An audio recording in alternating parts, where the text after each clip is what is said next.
नमस्कार। आज हम कृष्णा जी की कथा सुनाते हैं। एक दिन कृष्ण जी देखते हैं कि इंद्र की पूजा के लिए सब लोग जोर शोर से तैयारियों में जुटे हुए हैं। कृष्ण जी पूछते हैं अपने बाबा से, नंद बाबा से, माता से, यशोदा मैया से कि सब लोग किसकी पूजा करेंगे, इतनी तैयारी क्यों हो रही है।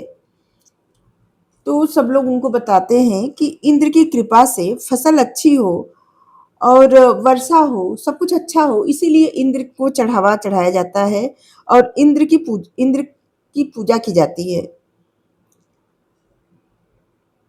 तो कृष्णा जी कहते हैं, इंद्रदेव से थोड़ी ये सब मिलता है, बल्कि गोवर्धन पर्वत, गाय, प्रकृति, उनकी पूजा करनी चाहिए, क्योंकि उनसे हमें सब कुछ मिलता है, इंद्र थोड़ी देते हैं। जो प्रत्यक्ष रूप में दिखे पूजा तो उसकी करनी चाहिए, जो दिखे ही नहीं उसकी क्या पूजा करना। कृष्णा जी कहते हैं, भगवान की इस लीला से इस कथा से, इस लीला से गहरी सीख मिलती है। अहंकार का नाश निश्चित है। प्रकृति, नेचर ही हमारा सच्चा पालन करता है। भगवान अपने भक्तों की हमेशा रक्षा करते हैं। सच्ची भक्ति में दिखावा नहीं होता, भावना होती है। लेकिन सच में गिरिराज पर्वत क्या है और इंद्र क्या है, यहाँ पे कथा का सार हमें समझ में जो आ रहा है वो हम बता रहे हैं कि यहाँ पे कथा का सार ये है, उसका मतलब अर्थ ये है कि भगवान कह रहे हैं कि जब तुम्हारी इंद्रियां, तुम अपनी इंद्रियों का कहा नहीं मानते, इंद्रियां तुमको परेशान करने लगती हैं। वर्षा क्या है? अश्रु, आंसू, बिजली चमकना, क्रोध, जलन। मतलब कि जब मन की इच्छा पूरी नहीं होती, इंसान के मन में जो ऐसी इच्छा जागती है कि जो उसे चाहिए वो नहीं मिल पाता, तो उसे बहुत क्रोध आता है, उसे ईर्ष्या होती है, उसको रोना आता है। ठीक है। और ये सब कौन करवाता है, कौन करता है? इंद्रियां, जिसको नियंत्रण में रखना जरूरी होता है। अगर इंद्रियां नियंत्रण में नहीं रहती तो ऐसी चीजें, ऐसी परिस्थितियों में जाना चाहती हैं, ऐसी चीजों को पाना चाहती हैं जो शायद सही उस इंसान के लिए सही नहीं होता। तो भगवान यहाँ पे कहते हैं, अपनी इंद्रियों को वश में नहीं कर पा रहे हो, कोई बात नहीं, मेरी शरण में आ जाओ, मैं तुम्हें बचा लूंगा।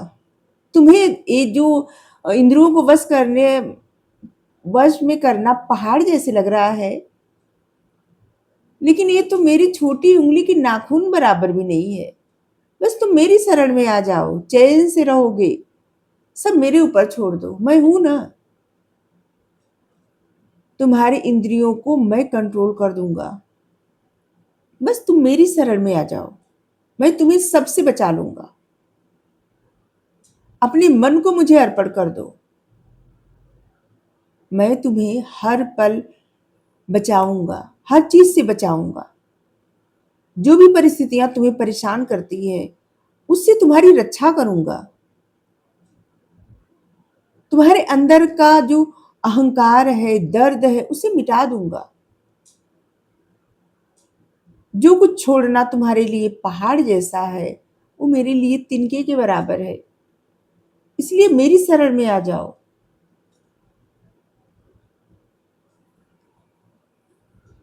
मतलब अहंकार का नाश। इंद्रियों की बस में मत रहिए, इंद्रियों को वश में करिए, भगवान की शरण में आइए।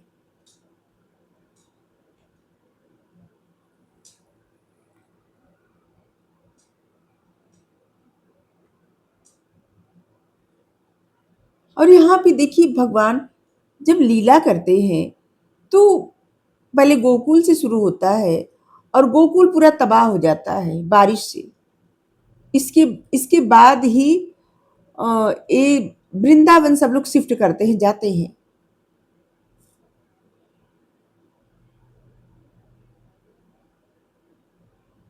हाँ, गोकुल में ही रहते हैं भगवान जब पूजा होती है।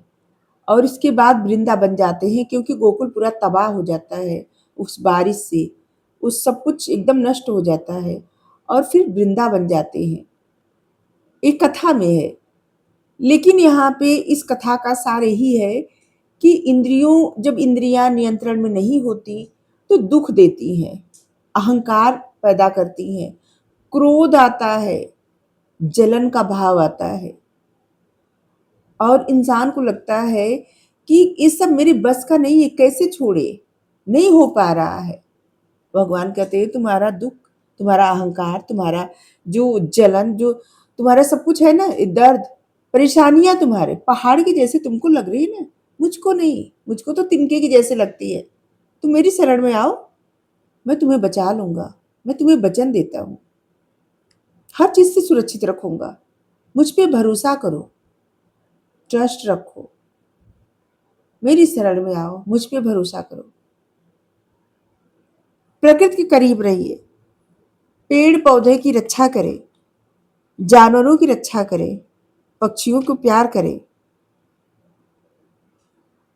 भक्ति ऐसी करें जिसमें दिखावा ना हो, सच्ची भक्ति करें, अपने भाव। यहाँ पे भगवान कुछ नहीं मांगते, ये नहीं मांगते ये चढ़ावा चढ़ाइए, वो भाव मांगते हैं, अपनी भावना मुझे अर्पण कर दीजिए, अपना मन मुझे अर्पण कर दो, मैं तुम्हें तो सब कुछ दूंगा, मैं वचन देता हूं,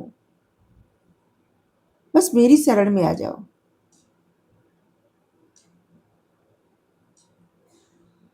और कृष्ण जी का जन्म, कृष्ण जी की लीला, कृष्ण जी का वृंदावन जाना और फिर कृष्ण जी का कंस का वध करना वहां पे जाके मथुरा में, और फिर मथुरा से चले जाना रण छोड़ के वहां पे द्वारिकापुरी, द्वारिका नगरी, वहां पे चले जाना, ये सब मनुष्य का ऐसा रहता है ना।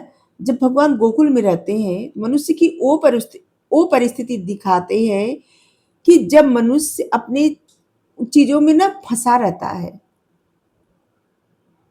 पहले तो उसके मन की मासूमियत रहती है, ठीक है, मन में बचपना रहता है, लेकिन उसे ज्यादा कुछ समझ में नहीं आता, वो अपने असल शक्ति को पहचानना चाहता है, सीखना चाहता है, लेकिन सीख वो तब पाता है जब परिस्थितियां कंट्रोल करना छोड़ देता है और धीरे धीरे